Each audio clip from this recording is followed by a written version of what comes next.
All right, I think we're going to get started. This is the first in the MPG Primer series. It's targeted to a very basic level, covering lots of fundamental concepts in the fields of human genetics. And today we have the first installment. It'll be Kathiresan talking about the genetic basis for complex traits. Sek does not require introduction. You can Google him and get ample introductions. But I've known Sek for 20 years and 21 years. And I could say it's been amazing to watch Sek's growing contribution to the field of human genetics. And I think it's amply recognized. Sek is an institute member at the Broad. He is a co-director of MPG and directs the cardiovascular disease initiative. He's a director of the Center for Genomic Medicine at Mass General and a cardiologist there and a professor of medicine at Harvard Medical School. And we're in great hands for a discussion of the genetic basis for complex traits. So thanks, Sek.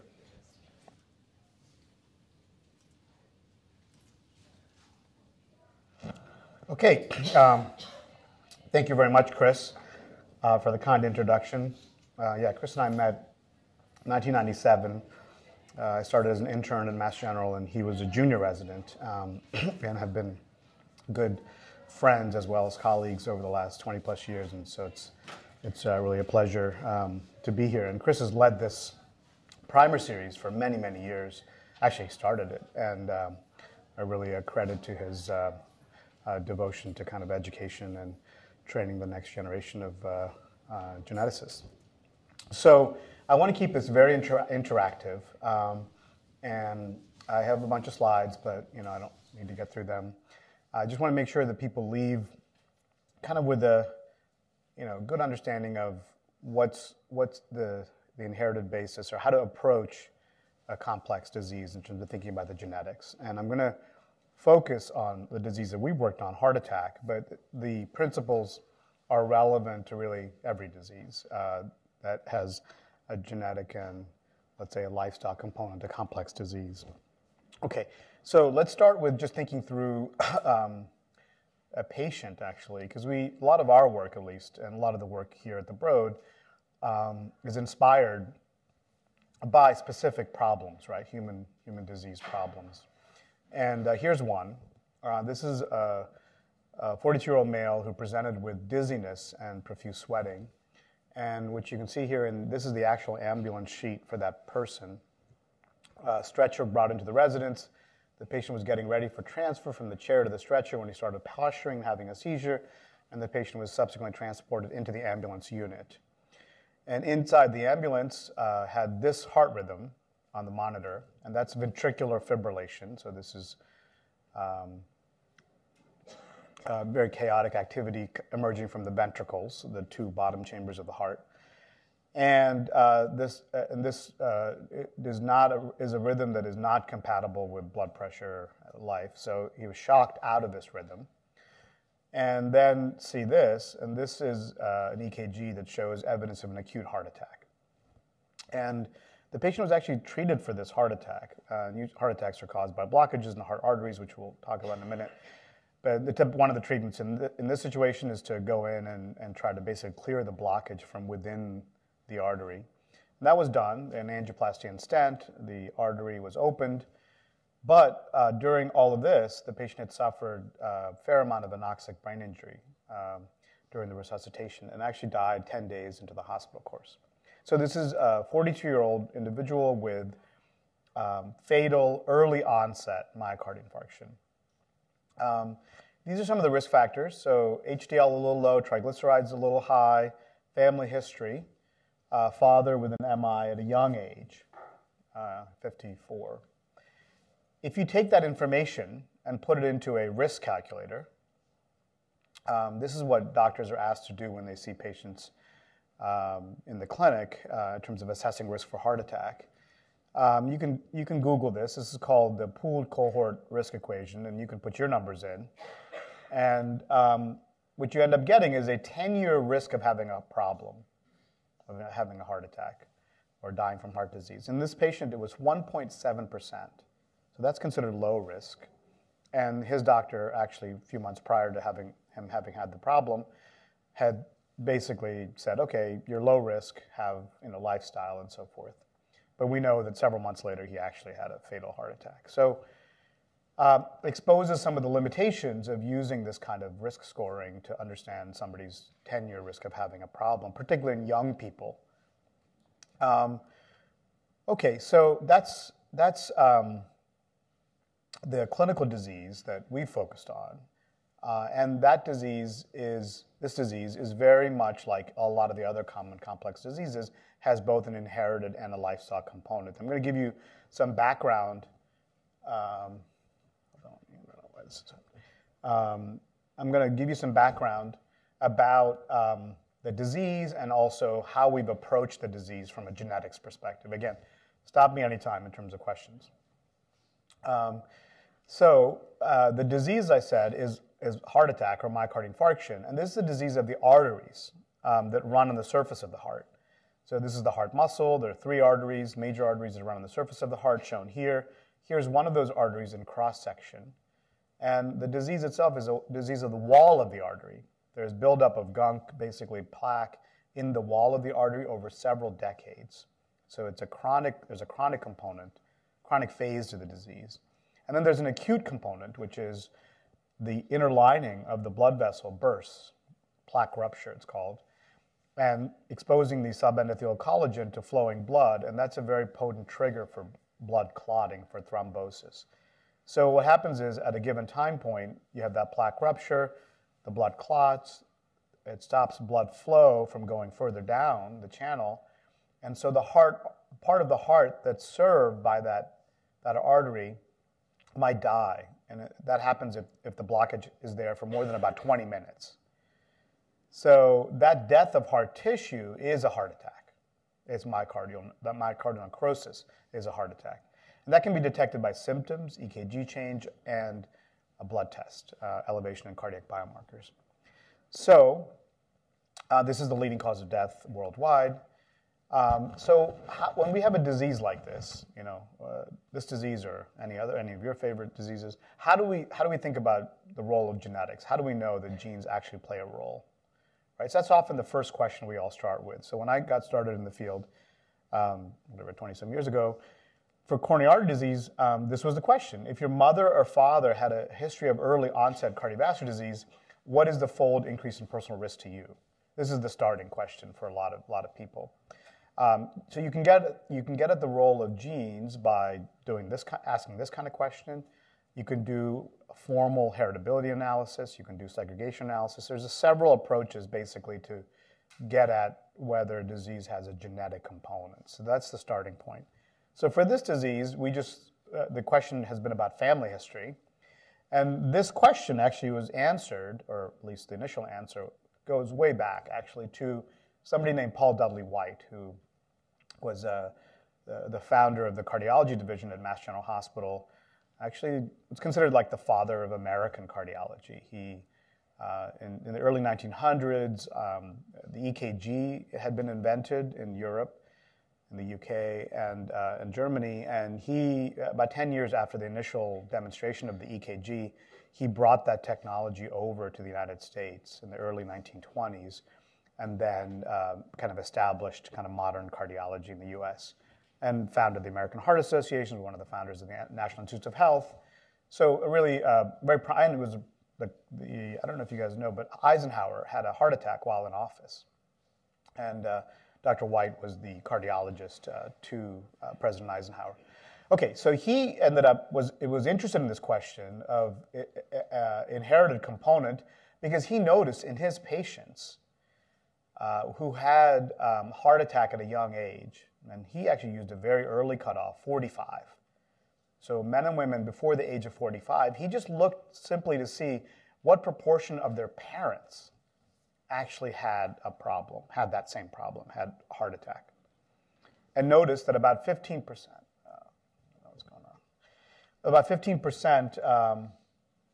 of the the individuals with the coronary group, he called it, those are the people who had early heart attack, had a parent that had the problem, and a smaller proportion, 6% of the, so roughly two to threefold higher prevalence of parents having the problem in the early MI people versus the control group. And this was published, I think, what, 1950? The original paper is in 51. This is a book in 1954. So it's held up. That twofold, roughly, effect size for family history has, just reproduced over and over again. And the initial observation was literally just in a couple hundred patients of Dr. White. Okay, so family history demonstrated here as a role. And that suggests that differences in DNA sequence could contribute to differences in risk for MI, right? Because families share DNA. So an open question for you all is, is that, what else could be going on in terms of the family history? Does family history is it synonymous with essentially DNA? Yeah, so families share a lot more than just their DNA, right? They share their lifestyle and early environment, often before the kids leave off. So it doesn't, just because you see that family history plays a role in a disease doesn't automatically mean that it has to be an inherited component. It has to be a genetic, a germline DNA component. It gives you some clue, but it's absolutely not a sine qua non. So, and you'll see that that's the case here as well. But, okay, so, but beyond the family history component, there's been formal heritability analyses. So this is a heritable trait. Roughly 30–40% of the intra-individual variability in risk for this disease is thought to be due to the germline DNA. Okay, differences in germline DNA. And that number, that heritability of, let's say 40%, is pretty consistent for a range of common complex diseases. Okay, all the common diseases you think about, Alzheimer's, lung disease, other forms of heart disease, rheumatoid arthritis, all these diseases, roughly 30 to 50%, let's say, heritability. Okay, so you'll never go wrong guessing a heritability of like 40%. Okay, now we want to understand, so we want to isolate which differences in the DNA may be responsible for that familial clustering, right? There are about 3.2 billion letters in the DNA sequence. Which ones, which specific bases are responsible for this familial clustering? So that's the question actually when Chris and I started in this field in like the late 90s, we were, there was no genome sequence. We were just starting to actually get an understanding of the differences between people, like catalogs of differences through the SNP map and ultimately the haplotype map. And so, but this whole field of like, what are the differences and how do they relate to disease risk for common complex diseases was just starting, okay? And to summarize like a lot of different approaches on a single slide, this is roughly how to think about, this is annoying, roughly how to, let me just see if I can get rid of I thought I had already. Roughly to think about, hold on one second. Where's the messages thing? How to think about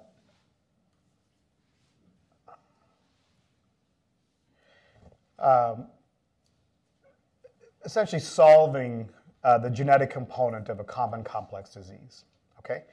On the x-axis, you've probably seen this, many of you, but we'll take a few minutes just to go through this. So on the x-axis is the frequency of the mutation or polymorphism or the variant allele, right? So those are all terms that people kind of somewhat use interchangeably.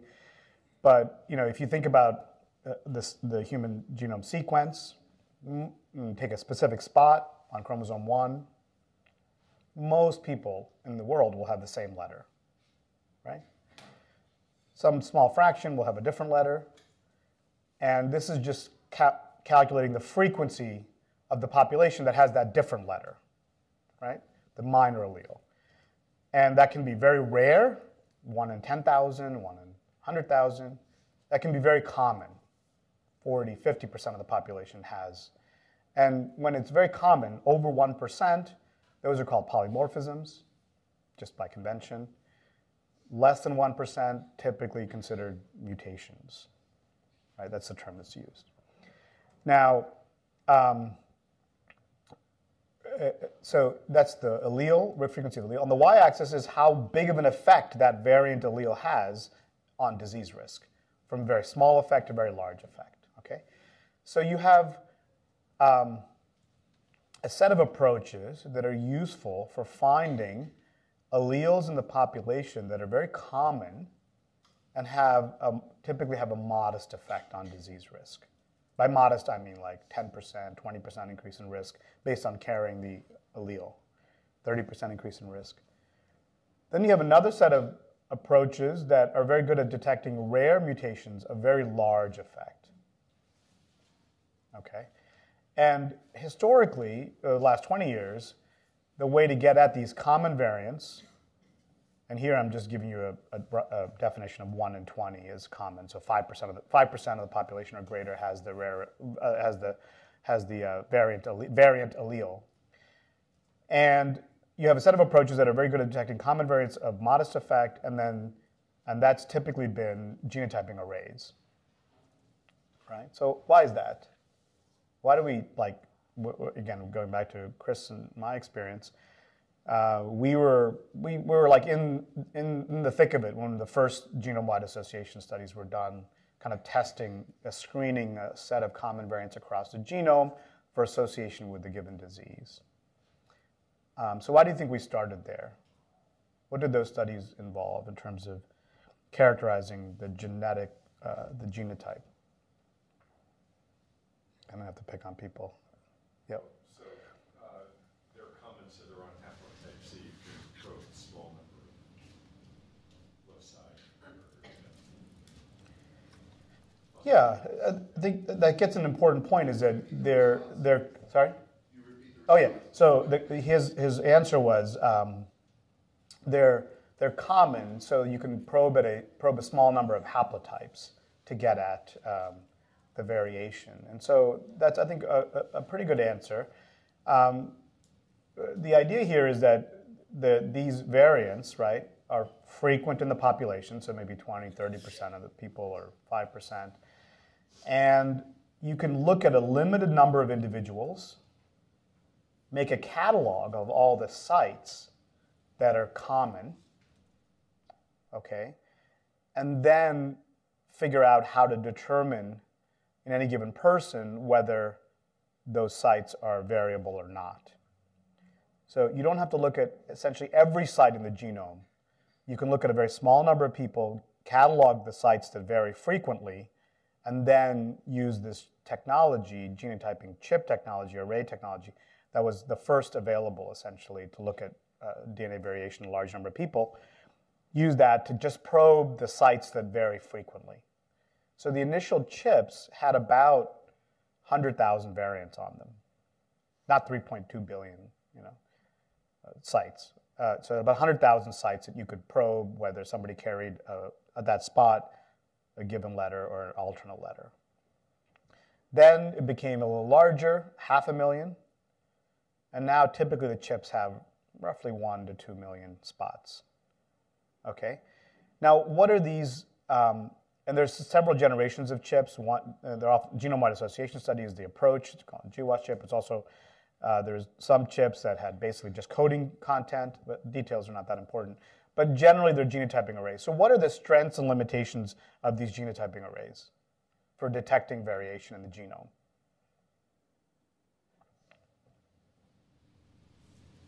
Yep. You don't detect rare variation. Yeah. So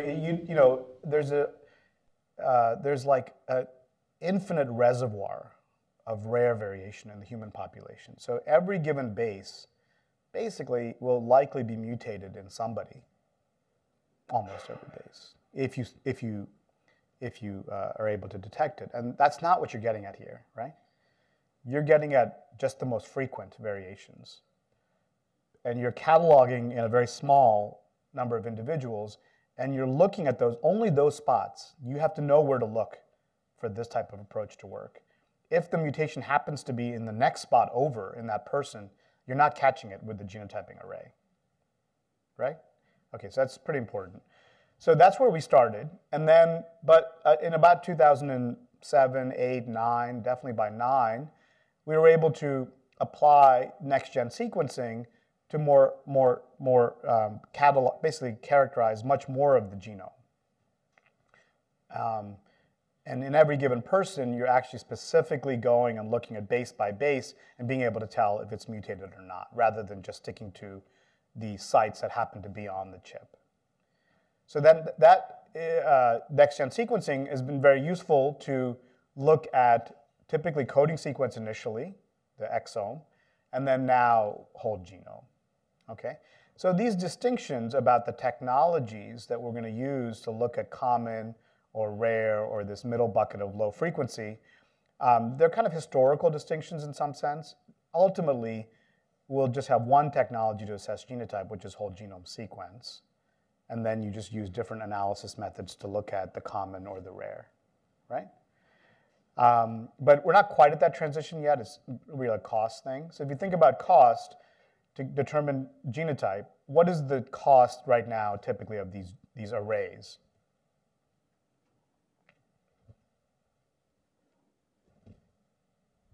Anyone?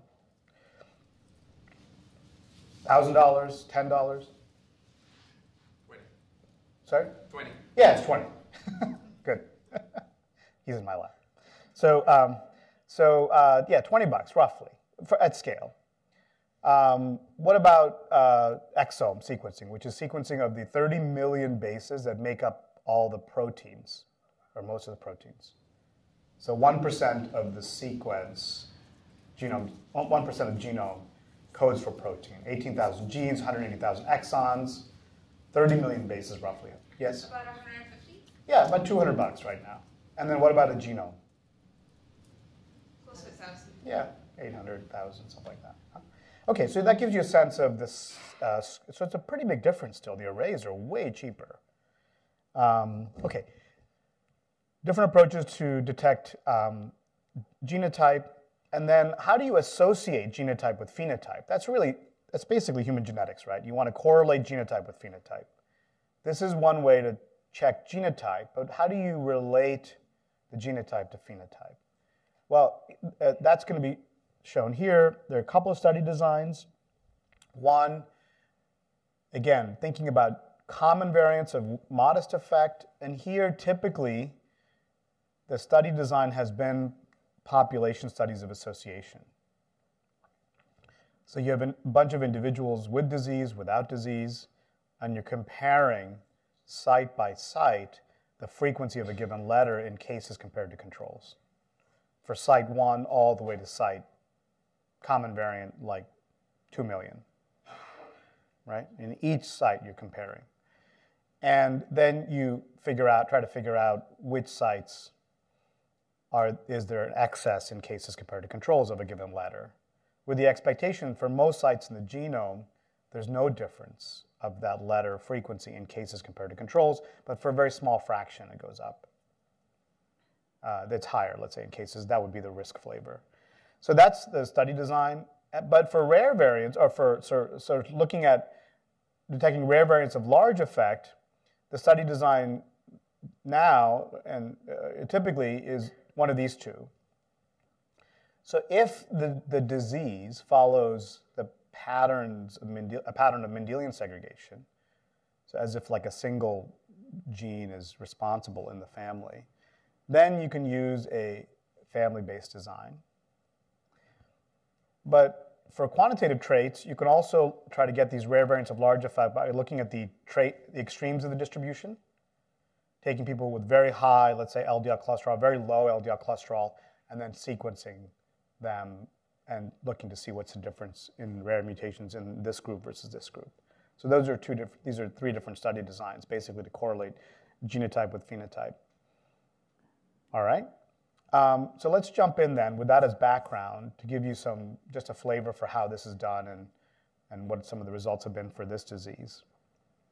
So if you think about age, somebody has the first heart attack. The patient I showed you had a heart attack at 42. Average age in the United States for a man is 65 and 72 for a woman.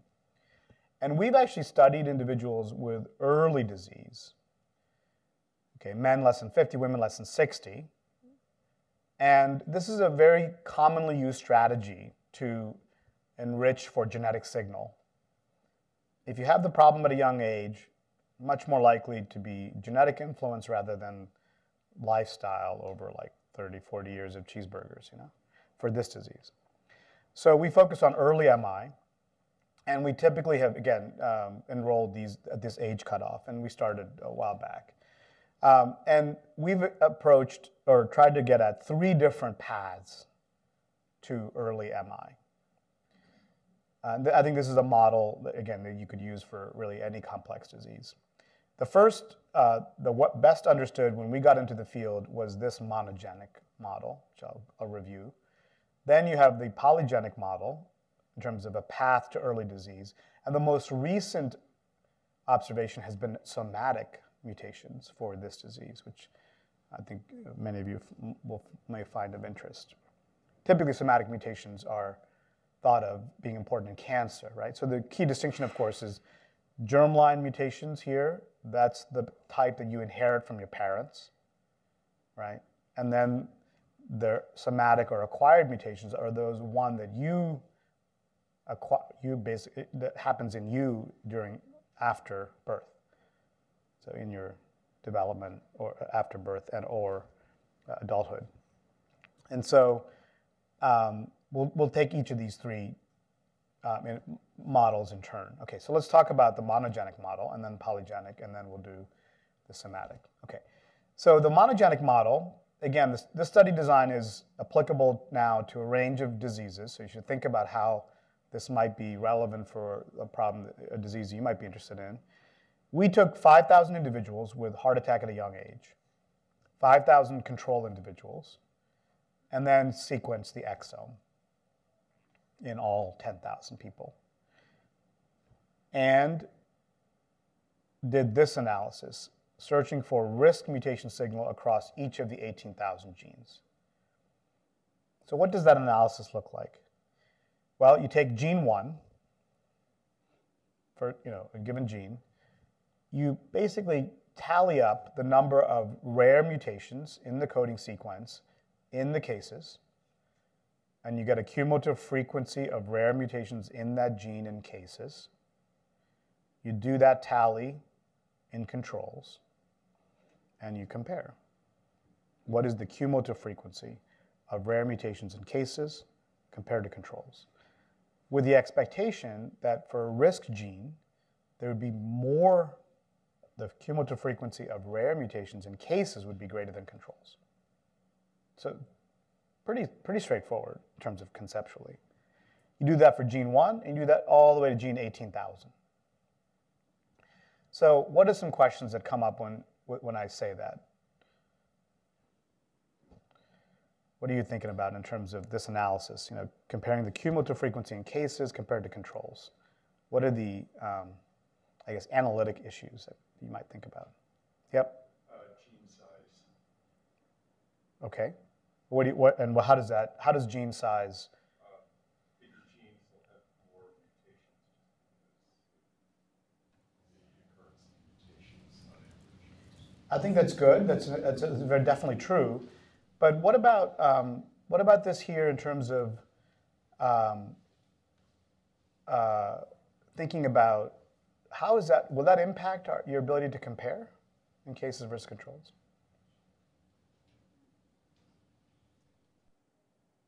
You're right. On average, a larger gene will have more mutations than a smaller gene. But you're doing this comparison of cases and controls gene by gene, right? So you're going to look at the proportion of cases who carry a mutation in this large gene, compare that to the proportion of controls who carry mutations in the large gene. So it shouldn't, if the difference is there or not, and because you're doing a gene-level comparison across the cases and controls, right? You're not comparing large genes to small genes, for example. What else? Perhaps the number is not the number of cases and controls, not the power is not sufficient to make that distinction, as well as it could be the population underlying ethnicity of the individuals that could play a role in certain groups having additional variation in certain genes. So that could play a role when you're making a comparison between the two. Terrific. So her two responses, two analytic issues are, one, what if the proportion of individuals among the cases, in this case, was half black, and among the controls was no blacks, all whites, right? That might really impact your analysis, right? Because rare variation in a given gene varies dramatically by ethnicity. So that general concept is called, population structure or population substructure, and population structure is an important confounder potentially in these analyses. You have to really have pretty good matching for ancestry in terms of the cases versus controls. Otherwise, you could have a spurious correlation just because that gene happens to have more mutations in blacks versus whites. And if you had many more blacks as cases, then you would say, oh, that gene increases risk, but it's not really the case. It's just because you had a greater number of that ancestry in the cases, okay? So population structure, matching for ancestry is a very important issue. The other issue you mentioned is super important, power. I'm saying let's compare the cumulative frequency of mutations in cases compared to controls, rare in a given gene, rare mutations. But what if in gene A, only 1 in 5,000 people actually have a mutation? Well, then you don't have like one person here among cases and maybe one among controls. So you'd have no power to actually tell whether there's a difference among cases or controls. So that's a really important issue. And that's actually been the major stumbling block for these kind of studies so far, because you're trying to compare things that are rare observations. So you need a very large sample size typically to be able to tell whether there's a difference. Okay? All right, so those are very good issues. What else? What are the analytic issues for this kind of analysis? There are a couple more that I want to get at. Diseases with reduced penetrance? Yeah, so that's, I think, important. It kind of gets at this power issue, so that would submerge your ability. The answer was reduced penetrance. So that's getting at the effect size of the comparison between cases and controls. And if the mutations don't have a very large effect, you're not going to see a very large difference among cases and controls. Yes? Considering something like MI, where the age of onset of the phenotype can be quite late in life, Yeah. your ability to confidently define a case versus a control. That's a good point, yeah. So you could have misclassification. That would affect your power. So what if these are people in their 40s and you're labeling them as having not had a heart attack? What if the next day they go on to have a heart attack? So you're like mislabeling people, right? Now that is a very important issue, and it turns out that it doesn't affect your power as much as you think it would. Because take the worst case scenario, which is all the people you're labeling as controls as disease-free. Let's say they all develop heart attack at the population frequency of heart attack. Right? So the average frequency in the United States. The average frequency so what's the prevalence of heart attack in the United States? Roughly 10%. Okay? So that would mean that you're basically mislabeling 500 of the 5,000. So that decreases your power a little bit, but not as dramatically as you might think, actually. But that's a very important conceptual issue. Now, I've said several times, we're going to compare the frequency of rare mutations in cases compared to controls. What about, are you wondering what mutations are you comparing? Right, so they're all different annotation of mutations, right? Right, the mutation could be, let's say, a missense change. It could be a synonymous change. It could be a stop codon. It could be an essential splice site. Which ones are you bundling together to get at that cumulative frequency? That's a super important kind of question that the field has wrestled with. Why might that be important? This gets at, I think, Renee's kind of, I guess, penetrance issue.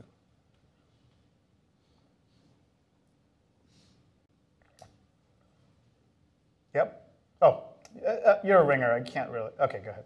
Some mutations are more potent than others. Yeah, exactly. So if you look at, you really want to enrich for a signal here, so you want to figure out which mutations actually you think are going to have an effect. If you just counted synonymous mutations, which are the ones that don't change amino acid, on average, they have no effect on protein function. So you would never be able to get a signal of cases versus control difference just looking at synonymous mutations, right? On average. There are some synonymous mutations that do have an effect on function. So you might say, well, one second, I'll get to you in one second. You might say that let's just focus on the ones that are most likely to have an effect on protein function. Which ones would those be? Yeah, loss of function. So a stop codon. So something that breaks the protein early, a truncation, early in the protein, let's say. If you restricted your analysis to only those mutations, that would be pretty good, right? You really hope to see a signal in terms of difference for a given gene that's a risk gene and cumulative frequency of those loss of function mutations in cases compared to controls. What's the challenge there? Exactly. They're very rare, okay? Because there's a very interesting relationship between allele frequency on the x-axis. Actually, I showed it. Allele frequency on the x-axis and effect size on the y-axis, okay? And the relationship goes like this, right? So basically, the more common a variant is, the less effect it has. The rarer the variant is, the larger effect it has. Because most really deleterious mutations that have an effect on protein function are weeded out during evolution, and there's selective pressure against them, so they tend to be very rare in the population. So that gets back to somebody said about power, right? So if you only do an analysis of loss of function mutations, you're going to have very few counts in the two cells. So those are basically some of the analytic issues for this kind of analysis. The one more, which is multiple testing burden. So I'm getting a p-value for a test of difference between cases and controls of the cumulative frequency of a given set of mutations. And I'm looking at that difference between cases and controls for gene 1, and I get a p-value for that difference. I do it for gene 2. I do it all the way down to gene 18,000. What do you declare as statistically significant? Oh, sorry, I failed to come back to your question. You had a question. No, go ahead. Well, it wasn't a question, it was just a statement about the sound mutations, but you kind of covered that. Oh, then some could. If they're not selected for, then they would be equally distributed Exactly. in controls, and they would kind of fall out. That's right. But so what happens is that adds noise to your system, though, because you're not going to be able to see the true from. They'll drown out any potential signal because there's so many of them that are evenly distributed between the cases and controls. Yeah. Okay. So. Sorry? Yes. What p-value threshold? 0.05? Why not? I mean, roughly, if you choose 0.05, then let's just say it's 20,000 genes. 20,000 times 5%. That's 1,000 genes will exceed 0.05, just by chance. So you can't use 0.05. So what do you use? What's a rough cutoff? Bonferroni, right? Take 0.05 divided by 20,000. So 2.5 times 10⁻⁶. That's roughly where the field is right now in terms of the p-value threshold for these kind of analyses. A gene is declared significant. Now remember, the unit of analysis here is the gene. Right? So you're looking at gene by gene. A gene is declared significant if the p-value for that difference between cases and controls exceeds 2.5 times 10⁻⁶. That's pretty hard to get to, actually. All right, so we did this. Okay, so here's the results. Here's the result for coronary artery early MI.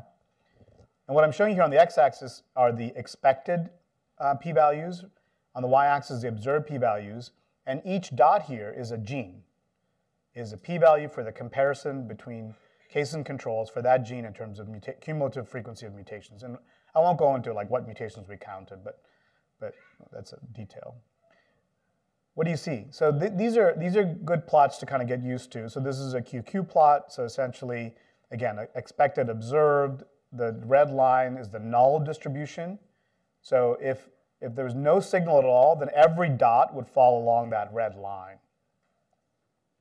So what you want to look for in these plots is that it's, people say, well calibrated. That means that most of the dots, most of the genes have no signal. If you saw a plot where basically there was an early takeoff here, where there was for every gene there was an excess in terms of observed versus expected, that would be a problem. That would suggest that you have some widespread artifact or something else, maybe like population structure differences. So here it's pretty well calibrated, and then there's a takeoff, and there's a few genes that stand out, right? And there's one that really stands out, okay? And that's, that gene is low-density lipoprotein receptor, LDL receptor. That's a top signal in the genome for early MI, okay? So this is a gene that's been known about for many years now, the early 70s. And so lipids, just to let you know, this is triacylglycerol, this is cholesterol. This is the gene that is involved in cholesterol metabolism. Lipids are essential for cells, but water insoluble, and we need a transport system to carry these lipids. And the body has a transport system, and those are called lipoproteins. The lipoproteins are little spherical balls that carry either cholesterol or triglyceride, cholesterol in orange, triglyceride in blue. LDL is one of these particles that carries cholesterol. And that's what's abnormal here in people who carry mutations in the LDL receptor. So the monogenic model for MI basically boils down to these four genes. The carrier frequency cumulative of different mutations in cumulative carrier frequency in cases, in the population, and then which biomarkers altered, and then the clinical effect. Okay, so a couple things to take away here. For monogenic model, the prevalence in the population of the mutations is pretty rare, 1 in 250 for LDLR, and less and even rare for these, and a little more common here. They all alter a blood biomarker, and then this is the effect size. So when I say large effect, remember that top left, rare mutations, large effect? This is the fold increase in risk. This is the odds ratio. So these mutations in here, for example, increase risk about 300%, 3.2, 320%. Now, this is for this disease. For other diseases, the monogenic model may have much larger effects, like, I don't know, cystic fibrosis. It's a recessive model where both genes have both copies have to be broken, but there it's like the odds ratio is like 300. Okay, like pretty much so almost a 1-to-1 correlation between having 2 copies of CFTR broken and having cystic fibrosis. For this disease, you can see it's a lot more modest in the monogenic model, but it is what it is, and there's a wide range in terms of between diseases, what the effect size is, what people consider large effect. All right, I might only get through monogenic. Okay, so we'll do polygenic, which is what we worked on for many years now. So this is, and I think a lot of you have heard some of this. So here the issue is additive effect of many variants in aggregate leading to disease, okay? Now, the reason we focused on the monogenic model is that if you take the 5,000 people with early heart attack, only about 4% can you actually find a monogenic mutation. So these are all people who have heart attack in their 30s, 40s, 50s. You sequence them in the coding sequence, and only in about 200 can you actually explain, quote unquote, explain them, find a monogenic mutation. So what's going on in everybody else? That's a lot of people, 4,800 people where heart attack, young age, you don't have a clear genetic explanation, okay? So there, what we did was look to the polygenic model. And the question here is not rare mutations, but do the common DNA variants across the genome, how do they contribute to disease risk? And the study design is here. Again, cases and controls. a lot more cases and controls, 60,000, 120,000. And the analysis here is done after the genotyping as the approach to get the common variation. So those arrays that I mentioned earlier. So typically what happens is you genotype 500,000 polymorphisms, let's say, in all these people. But then you're able to actually ascertain even much larger number of variants based on the correlation structure among polymorphisms in the genome, this haplotype structure that somebody mentioned earlier. So if you carry a letter at a given spot, let's say here, it might be correlated with carrying a different letter at the spot nearby based on the correlation structure in the population. So this is what really was worked on by David Altshuler, others here for several years to figure out that correlation structure across the population, create a map of the correlation structure for common polymorphisms, this haplotype map. And then we can now take advantage of that. And if you only genotype a couple of 100,000 markers for whites, for example, you can infer all of these other untyped markers based on the correlation structure that's been defined and publicly available. Have you heard about this? What is the approach called? Imputation, statistical imputation. So it's really just like making data up.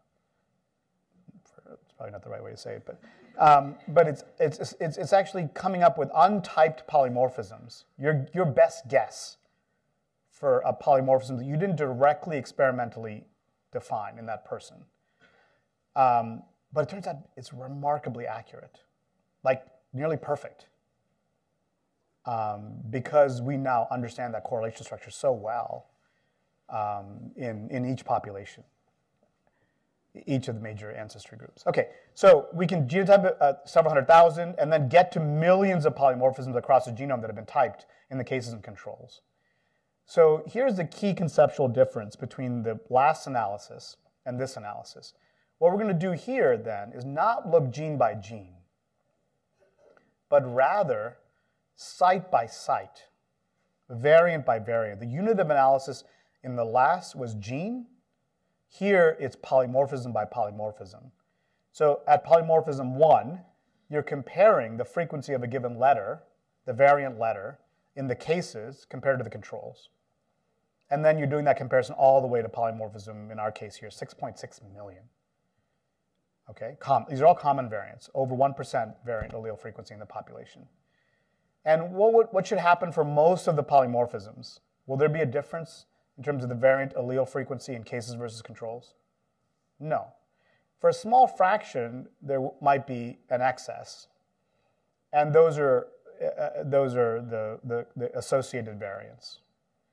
So you have the same issues that we dealt with last time of power, of multiple testing burden.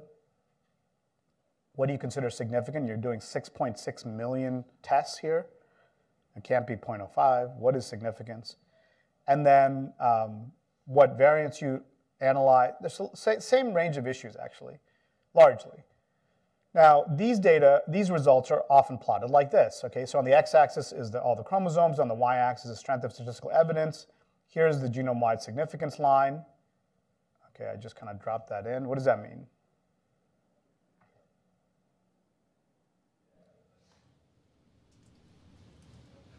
I should say that each dot here is signal. Remember, the last analysis, each dot was a gene, a p-value for a gene. Here, each dot is a p-value for a SNP, a single site in the genome.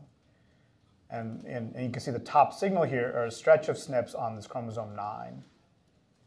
And again, the y-axis is the p-value for association between that variant and disease risk.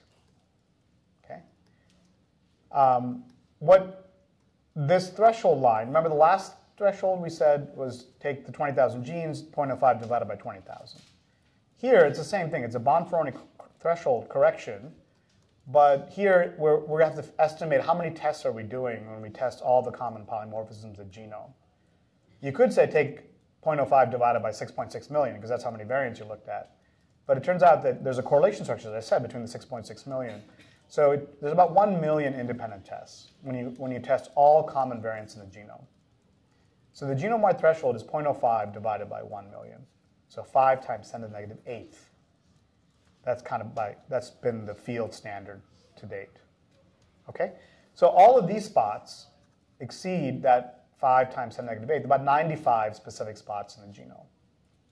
Okay? So these are the common variant associations for this disease. Now, I only have a couple of minutes. So I'm going to I'll come back. We can have another session, Chris, maybe on polygenic risk scores later. We can come back and think about this. The bottom line then is, if you think about I want to just get to the somatic, and then that'll leave you the conceptual framework for. Okay, so those are rare mutations, common variants. One point about the common variants is that what do you do? Where do you go from there? Like, you have a variant. It's often. Oh, by the way, there's 95 variants that have been mapped for MI. Are they coding, non-coding? What are they typically? Those common variants. Almost all of them are non-coding sequence. They're like in between genes, or like upstream of a gene or downstream of a gene. They don't code for protein sequence changes. So then what do you do? Like, you have some SNP in a genome that affects risk 1.3-fold, 30% increase in risk. Well, that's what we're all wrestling with right now. So you want to understand biology, maybe new genetic pathways to disease risk based on this unbiased screen across the genome.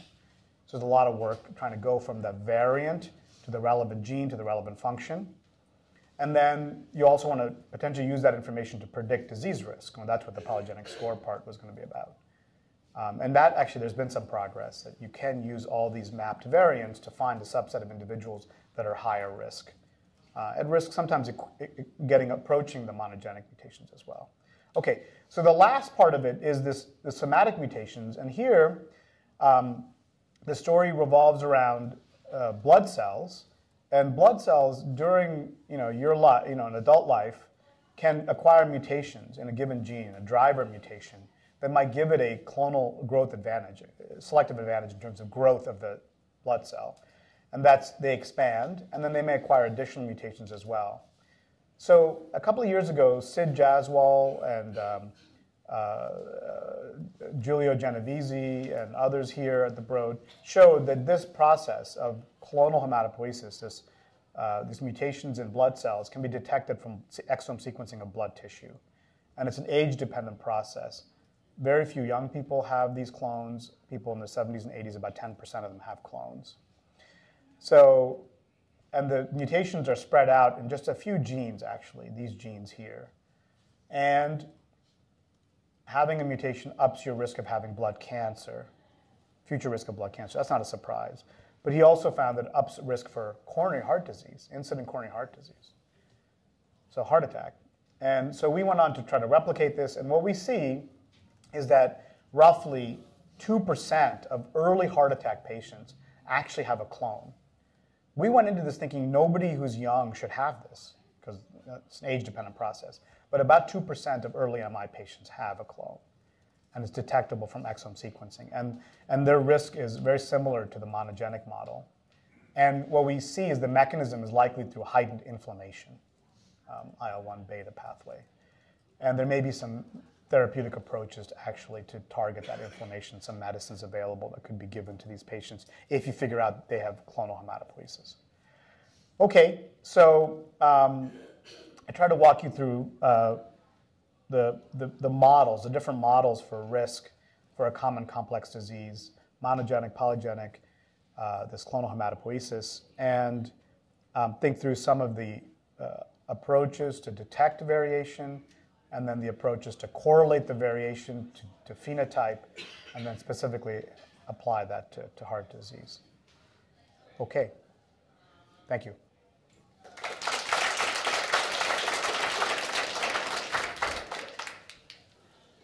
Good?